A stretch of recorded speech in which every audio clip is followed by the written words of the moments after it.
नमस्ते दोस्तों, स्वागत है आपका मेरे YouTube चैनल पे। मैं यामिनी। आज की वीडियो में मैं आपको लिंग के बारे में पढ़ाऊंगी। लिंग, जिसे हम इंग्लिश में जेंडर बोलते हैं। आज की वीडियो में मैं आपको बताऊंगी कि लिंग किसे कहते हैं, लिंग की परिभाषा, लिंग के भेद और लिंग के भेदों की परिभाषा। तो पहले हम पढ़ते हैं कि लिंग की परिभाषा होती क्या है।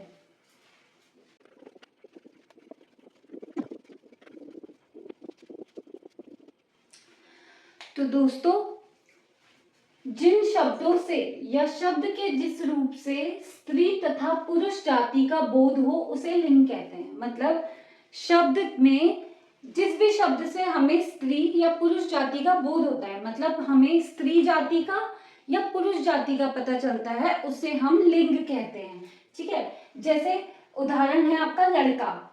लड़के से हमें सीधा पता चल रहा है कि लड़का जो है वो पुरुष है, किसी पुरुष के बारे में बात हो रही है, इसलिए ये क्या है, पुल्लिंग है।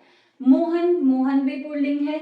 गाय, अब गाय जो है, गाय किस में होगी, गाय है हमारा स्त्रीलिंग। गीता, गीता हमारा स्त्रीलिंग में है, मकड़ी हमारे स्त्रीलिंग में।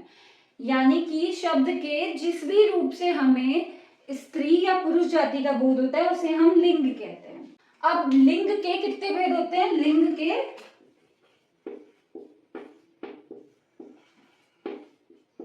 दो भेद होते हैं।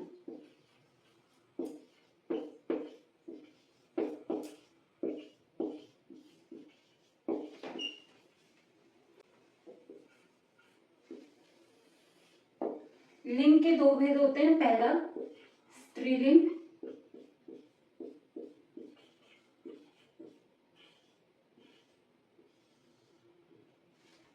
दूसरा पुल्लिंग।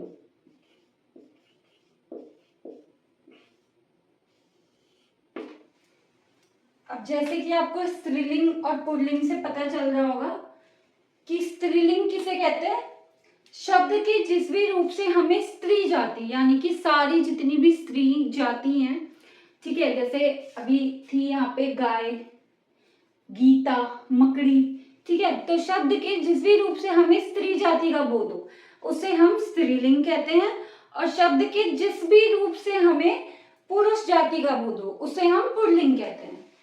अभी मैं आपको यहाँ पे परिभाषाओं के साथ समझाती हूँ कि स्त्रीलिंग और पुल्लिंग किसे कहते हैं।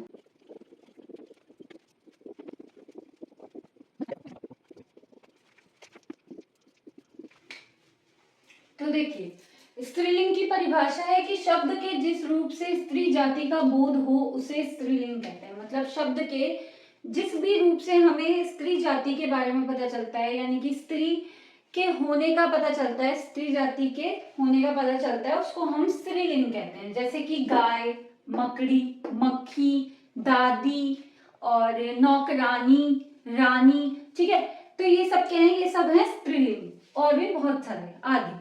ठीक है, और दूसरा है हमारा ऐसी पुल्लिंग किसे कहते हैं कि शब्द के जिस रूप से पुरुष जाति के होने का बोध होता है उसे पुल्लिंग कहते हैं। जैसे कि बैल, रोहन, दादा, बकरा, नौकर आदि।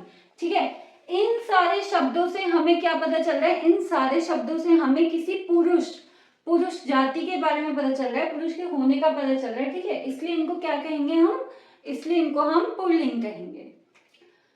तो आज की वीडियो में हमने लिंग के बारे में पढ़ा कि लिंग हम किसे कहते हैं, शब्द के जिस रूप से भी स्त्री और पुरुष जाति के होने का पता चलता है उसे हम लिंग कहते हैं।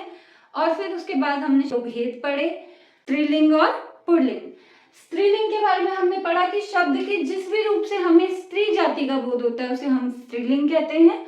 और पुल्लिंग के बारे में पढ़ा कि शब्द के जिस भी रूप से हमें पुरुष जाति का बोध होता है उसे हम पुल्लिंग कहते हैं। आज की वीडियो में बस इतना ही। अगर आपको आज की वीडियो मेरी अच्छी लगी तो आप मेरी वीडियो को लाइक, शेयर एंड चैनल को सब्सक्राइब करें। धन्यवाद।